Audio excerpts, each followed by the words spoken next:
Good morning class 3। मैं आपकी Binsy ma'am. Vacation के बाद ये अपना पहला क्लास है और आज हम सीखेंगे एक चित्रकथा जिसका एक सीख भी है।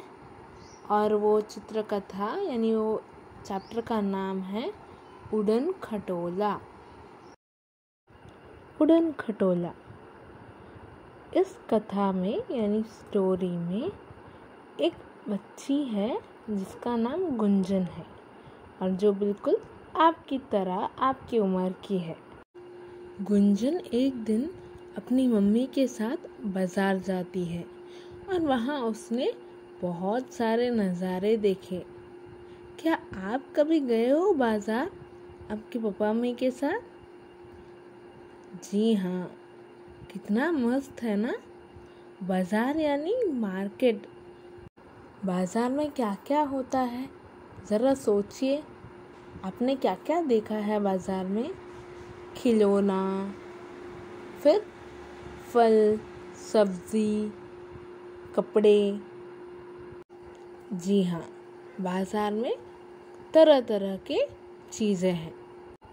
ऐसे ही गुंजन ने भी बाजार में एक खिलौने वाले को देखा। उनके पास तरह तरह के खिलौने थे। उनमें से गुंजन ने देखा एक लाल रंग की फ्रॉक वाली गुड़िया। लाल यानी रेड और गुड़िया यानी डॉल। उसे वो बहुत अच्छी लगी और उसने अपनी मम्मी से कहा, मम्मी मम्मी ये बहुत सुंदर है, मुझे चाहिए, प्लीज़ मुझे खरीद कर दीजिए ना। जब आप बाज़ार जाते हो आपने भी कहा होगा ना कि मुझे ये बहुत अच्छा लगा, ये लेकर दो। जी हाँ, बिल्कुल वैसे ही गुंजन ने देखा कि उस लाल फ्रॉक वाली गुड़िया के पास एक नीली फ्रॉक यानी ब्लू फ्रॉक वाली गुड़िया भी थी और एक उड़न खटोला भी। उड़न खटोला मतलब फ्लाइंग मशीन, जो उड़ सकता है, वो कहीं भी जा सकता है। खिलौने वाले ने गुंजन की मम्मी से कहा, बहन जी आप ये तीनों खिलौने ले लीजिए, ये मैंने एक साथ ही बनाए हैं। लेकिन गुंजन की मम्मी ने सिर्फ वो लाल फ्रॉक वाली गुड़िया खरीदी। गुंजन खुशी खुशी घर आ गई। अगले दिन यानी नेक्स्ट डे गुंजन ने देखा कि वो गुड़िया बहुत उदास है यानी दुखी है, सैड है। गुंजन सोचने लगी, भला कल तक तो ये इतनी खुश थी, न जाने क्या हो गया आज इसे, क्यों इतनी दुखी है। गुंजन ने ये बात अपनी मम्मी से कही तो गुंजन की मम्मी भी सोच में पड़ गई। लगता है वो नीली फ्रॉक वाली गुड़िया इसकी सहेली है। सहेली मतलब दोस्त, फ्रेंड। अगर वो तीनों खिलौने साथ ले लिए होते, खरीद लिए होते, तो ये गुड़िया भी बहुत खुश रहती। इसलिए अगले दिन गुंजन अपनी मम्मी के साथ बाजार गई, उसी खिलौने वाले के पास, ताकि वो उस नीले फ्रॉक वाली गुड़िया को खरीद सके। लेकिन देखो क्या हो गया, उस नीली फ्रॉक वाली गुड़िया को कोई और ही खरीद ले गया। वहाँ अब सिर्फ उड़न खटोला बाकी रह गया। तो गुंजन की मम्मी ने उसे वो उड़न खटोला खरीद कर दिया और वो घर खुशी खुशी वापस आ गए। गुंजन जब घर वापस आई उसने वो उड़न खटोले को गुड़िया के पास रख दिया। रात भर गुड़िया से मीठे मीठे बातें करते करते न जाने कब सो गई। अगले दिन सुबह जब गुंजन उठी वो हैरान रह गई। हैरान यानी शॉक हो गई। उसने देखा तो गुड़िया भी गायब हो गया और वो उड़न खटोला भी।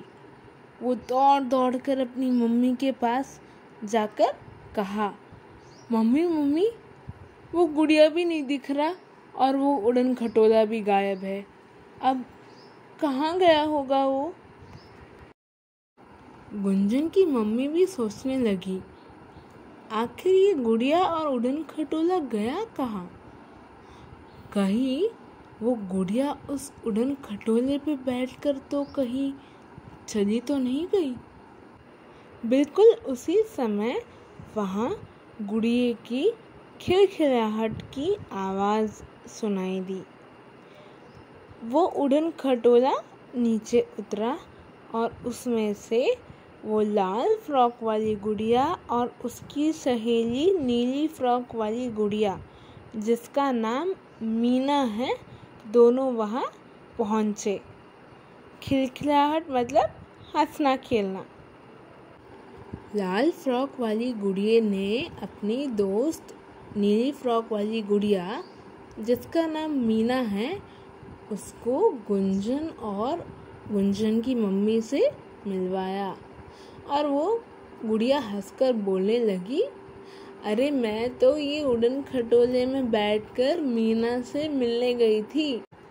थोड़ी देर बाद मीना ने सबसे विदा लिया, यानी बाय बाय बोलकर उड़न खटोले पे बैठ के अपने घर चली गई। उड़न खटोला उसे घर छोड़ आया। गुड़िया भी खुश, गुंजन भी खुश। इस कहानी से हमें ये सीख मिलता है कि दोस्तों के बिना जीवन बहुत खाली लगता है, अधूरा है। कितनी सही बात है ना? क्या हमें अपने दोस्तों के बिना अच्छा लगता है, मज़ा आता है? नहीं ना, किसी को भी दोस्तों के बिना बिल्कुल अच्छा नहीं लगता है। तो चलो हम अब चैप्टर का शब्दार्थ यानी वर्ड मीनिंग देखते हैं, समझते हैं। पहला है उड़न खटोला, मतलब उड़ने वाला खटोला। मैंने आपको पहले भी बताया, फ्लाइंग मशीन। अगला शब्द है विदा, यानी प्रस्थान, कहीं से जाना। मतलब हम कहीं जाएंगे तो वहाँ से लौटकर भी आते हैं ना। स्कूल आप आते थे तब लौटकर घर भी जाते थे, तो स्कूल से विदा लेते हैं ना, बिल्कुल वैसे ही, यानी बाय बोलना। अगला शब्द है सिर्फ, यानी केवल। इंग्लिश में कहते हैं ओनली। हम कहते हैं ना 50 रुपीज़ ओनली, सिर्फ 50 रुपये। आखिरी शब्द है हैरान, यानी चकित। ये भी मैंने आपको बताया था, यानी सरप्राइज हो जाना, शॉक हो जाना। अरे ये क्या हो गया? गुंजन ने देखा ना कि उसकी गुड़िया गायब हो गई, तो वो हैरान हो गई, शॉक हो गई। तो बच्चों, ये कहानी यहाँ पूरा हुआ, अपना चैप्टर यहाँ पे पूरा हुआ। उम्मीद करती हूँ कि आपको ये कहानी बहुत अच्छा लगा होगा दोस्ती के बारे में। हम अब अपने अगले वीडियो में मिलेंगे, तब तक अपना ध्यान रखना। Stay home, stay safe, stay happy. Thank you.